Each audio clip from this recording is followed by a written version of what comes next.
Hi, I'm David Ezekiel, Transitional Minister for the First Federated Church of Peoria. Welcome to our midweek moment. This past Sunday, we celebrated Independence Day. As an adult, it's kind of hard celebrating the 4th of July without pondering the sacrifices that have protected our independence, especially the sacrifices of those 56 who signed the Declaration of Independence. Somehow, I had always envisioned the signing of the document as a privilege reserved and given to men of letters and means, who, upon completing the task, went home to help finance and support the coming war. I wasn't wrong in this assumption. I just didn't know the whole story. Those who signed, quite literally, made themselves living sacrifices upon our own personal altars. Sometime back, I was on the receiving end of an apparently oft-forwarded email that detailed some little-known facts surrounding the lives of the signers of the Declaration of Independence. Maybe you've seen it too. I don't know the original author, although I have seen it used by Jeff Jacoby and of the Boston Globe and others. Jacoby made no mention of a source, so perhaps it's his. The following is the version I received. Have you ever wondered what happened to the 56 men who signed the Declaration of Independence? 5 signers were captured by the British as traitors and tortured before they died. 12 had their homes ransacked and burned. 2 lost their sons serving in the Revolutionary Army. Another had 2 sons captured. 9 of the 56 died from wounds or hardships of the Revolutionary War. What kind of men were they?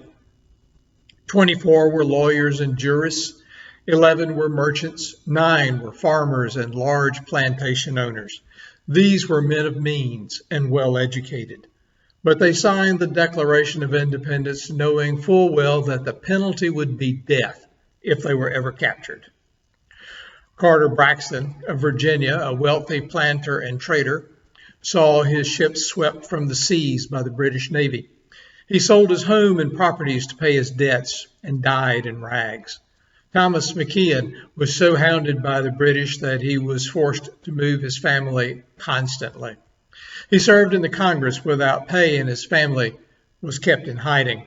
His possessions were taken from him and poverty was his reward. Vandals or soldiers looted the properties of Dillery, Hall, Clymer, Walton, Gwinnett, Hayward, Rutledge, and Middleton. At the Battle of Yorktown, Thomas Nelson Jr. noted that the British General Cornwallis had taken over the Nelson home for his headquarters.